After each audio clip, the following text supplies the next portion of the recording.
अस्सलामु अलैकुम। वालेकुमुस्सलाम रहमतुल्लाहि व बरकातुहू। सोशल मीडिया पे बल्कि इलेक्ट्रॉनिक मीडिया पे भी कल इमरान ख़ान साहब ने ये एतराफ़ किया है कि शौकत ख़ानम का फ़ंड उन्होंने निजी सोसाइटी में इस्तेमाल किया है। इस पर बड़ी तनकीद हो रही है और बड़े तबसरे इस पर किए जा रहे हैं।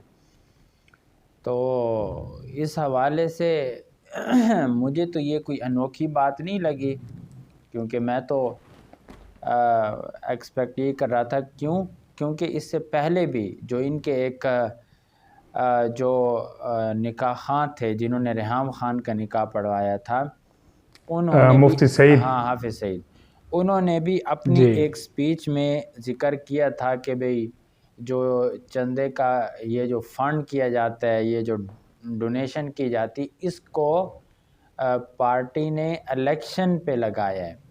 तो इस वजह से मैं इसको ज़्यादा वो नहीं समझता। आपकी क्या राय है?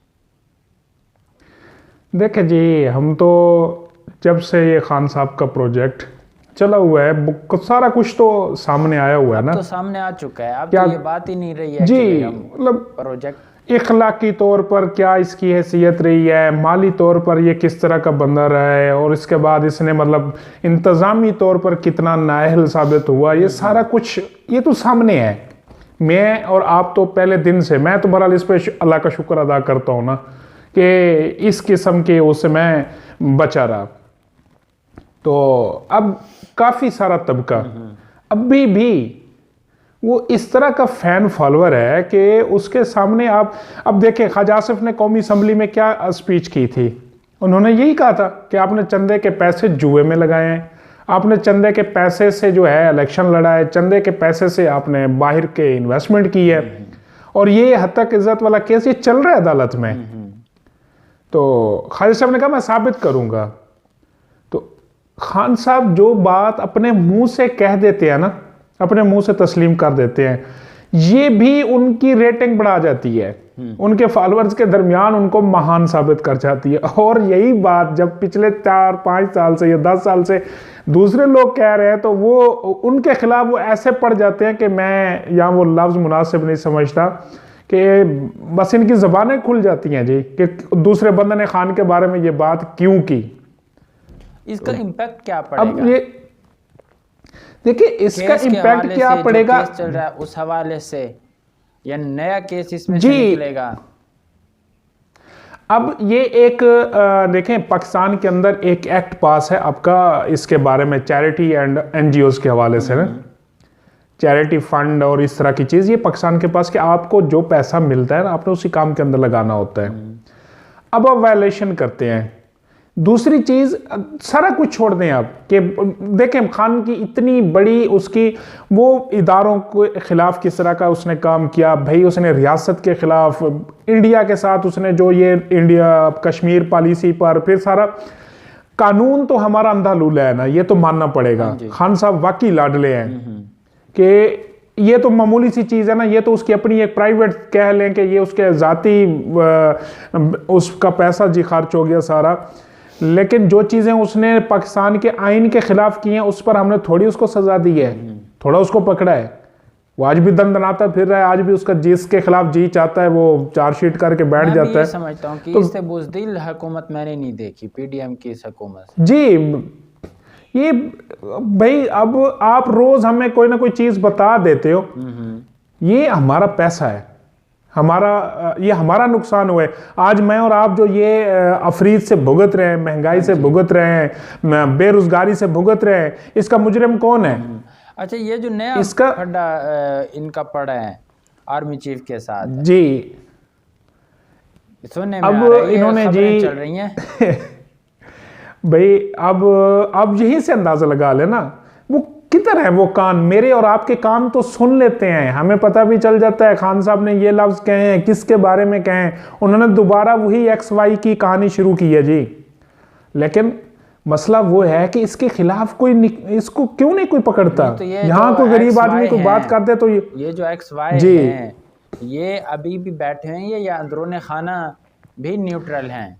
भाई हम तो ये इमेजिन करते हैं ना, खान साहब एक्स वाई कहते किसको हैं। नहीं ये तो पता है सबको। अब एक्स, पहला एक्स तो मिस्टर एक्स हो गए, वो तो साबिक हो गए, वो तो चले गए।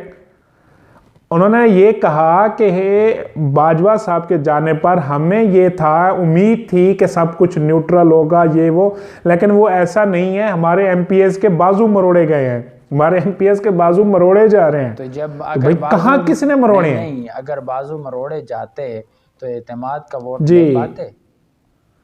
तो यही देखे ना, अब ये किसने करना है? अगर मेरे ऊपर ब्लेम आ रहा है ना, तो उसके खिलाफ मैंने उठना है। भाई मेरे खिलाफ क्यों इल्जाम लगा है? अब इस बात को छोड़ें, वो तो हम इस पर जी। मेरे ख्याल में हमारी डिस्कशन का कोई फायदा नहीं होगा, और ना ये चीज़ ऐसी जी। है कि डिस्कस करने से कोई अवेयरनेस आएगी। अब जो सोचने वाली बात है कि नवाज शरीफ साहब का भी लगता ये है कि वो पाकिस्तान आने के लिए नया नैरेटिव बना रहे हैं, और वो वही नैरेटिव है कि भाई मेरे ख़िलाफ़ पहले था कि मुझे क्यों निकाला। अब वो नैरेटिव बनाएंगे, मुझे जो लगता है कि मुझे यूं और इस तरह और इसने निकाला, यानी अब मुझे ये लगता है कि अब इस तरह की सिचुएशन वो बनाएंगे। अब इमरान खान साहब अब फिर जो जिस बयानी को अभी 1 माह के लिए उन्होंने छोड़ दिया था, फिर दोबारा उसी से स्टार्टअप तो नहीं ले रहे। अब मैं तो उसी देखो, मैं इस वजह से नहीं किसी की वो करता कि कल वो हमारे मुखालिफ हैं तो हमारी नहीं। मसला ये है कि सिर्फ फिर खान साहब क्यों खुली छूट है? अगर कोई दूसरी पार्टी, कोई दूसरा शख्स इस तरह की बात करता है तो उसको आप फौरन किक मार देते हैं। खा वो मेजॉरिटी के साथ वजीर आज़म हो, खा वो किसी बड़ी पार्टी उसके पास हो, आप उसकी पार्टी तोड़ देते हैं, आप उसकी वजारत उज़्मा को जाने देते हैं सारे। लेकिन जहां खान साहब के साथ इतना लाड प्यार क्यों है? ये लाड प्यार ही है, अब क्यों नहीं कार्रवाई करने देते? नवाज शरीफ साहब इसी बात पर खफा हैं। अब वो कहते हैं कि हमने आपके कहने पर पहले तो निकाला था ना, अब हमने दोबारा दाखिला ले लिया। खफा उनकी अपनी गवर्नमेंट है, वो कार्रवाई करें, उनकी कोई किसने मसला भाई, मसला तो वही है, ये वही बात है। ये फिर बात नहीं करते ना, ये जब एक्स होते हैं तो फिर ये बातें करते हैं, फिर ये रोड पे निकलते हैं कि मुझे क्यों निकाला। जब इनके पास जब सीट होती है तो फिर इनकी जबान भी बंद होती है। नहीं, ये भी उसी तरह की नर्सरी में। मैं कल करूँ, आपकी बात मुझे समझ नहीं आई। एक तरफ से तो आपने अभी ये कहा है कि भाई नवाज शरीफ साहब तो फिर इसलिए तो खफा हैं और ये शायद इसीलिए बयानियाँ बनाना चाहते हैं, हम ये कहना चाह रहे हैं। ये सिर्फ अवाम के लिए बयानियां हैं, अवाम को फिर दोबारा वोटर को। जी, सियासत होती है अवाम के लिए, है अवाम को पागल बनाने के लिए। लेकिन हाँ, पागल असल में दूसरा लफ्ज है, वो यहाँ नहीं हम लगाते ना। मैं तो ये जिस पर डिबेट करना चाह रहा हूँ, जो डिस्कस करना चाह रहा हूँ, वो तो ये है, वो तो सब जानते हैं कि ये नैरेटिव किस लिए बनाए जाते हैं, और हमेशा नारों वाले ही ऊपर आता है। जो हकीकी अपने नज़रियात पे काम कर रहा होता है उसको कभी अच्छा रिस्पॉन्स नहीं मिला है, ना उसके नज़रियात को कभी कबूला गया है। तो अब जो नवाज शरीफ साहब एक नैरेटिव बना रहे हैं, इमरान खान कहीं उसी दोबारा पुराने बयानिए की तरफ तो नहीं आ रहे हैं, यानी अब दोनों का बयानिया एक ही होगा, एक ही। यहाँ फ़र्क है, यहाँ फ़र्क है। एक शिकवा ये कर रहा है कि आप मेरे साथ कर चुके हैं, खान साहब के साथ क्यों नहीं करते। दूसरे का शिकवा ये है कि मेरे साथ ना करो, मतलब दोनों को मुझे दोबारा से ऑन करो। दोनों का मकसद तो एक ही होगा ना, उन्हीं को रगड़ा लगाना। बस फ़र्क ये है कि नवाज शरीफ साहब पुरानों को रगड़े लगाएंगे और इमरान खान साहब अब वालों को लगाने की कोशिश करेंगे। मैं नवाज शरीफ के बयानिया की हिमायत करूंगा। वो किस लिए? नहीं, आप मैं इसलिए कोई शक मतलब, नहीं है। मैं बयानिए के हद तक नहीं, आप सिर्फ बयानिए के हद तक वो करेंगे। मैं तो कहता हूँ इसको इम्प्लीमेंट भी करें ना। हाँ, मतलब बयानिए की हद तक मैं नवाज शरीफ की सपोर्ट करूंगा कि वो ठीक कह रहे हैं कि हमारा मुजरिम जो है। तो अब जब खुद है जिनके बारे में कह रहे हैं वो तो खुद तस्लीम कर चुके हैं, तो अब ठीक गलत की बात ही खत्म हो गई। नहीं ना, वो तस्लीम उन्होंने भी नहीं किया ना, तस्लीम की खाक किया है। आप देख नहीं रहे कि क्या हाल हो रहा है। तस्लीम हाथों में हथकड़ियां लगी हुई हैं, लोग चीख रहे हैं, बलक रहे हैं। वो क्यों चीख बलक रहे हैं? सुनिए, अब तस्लीम किस तरह कहें? क्या अगर प्रेस कॉन्फ्रेंस कर दें भाई हमने फलां बंदे को भेजा था फलां जज को इस तरह कहने के लिए कि आपने ये फैसला करना है, हमने जैसे शौकत अजीज़ सिद्दीकी को ये कहा था, अब इस तरह तो वो नहीं कह सकते ना।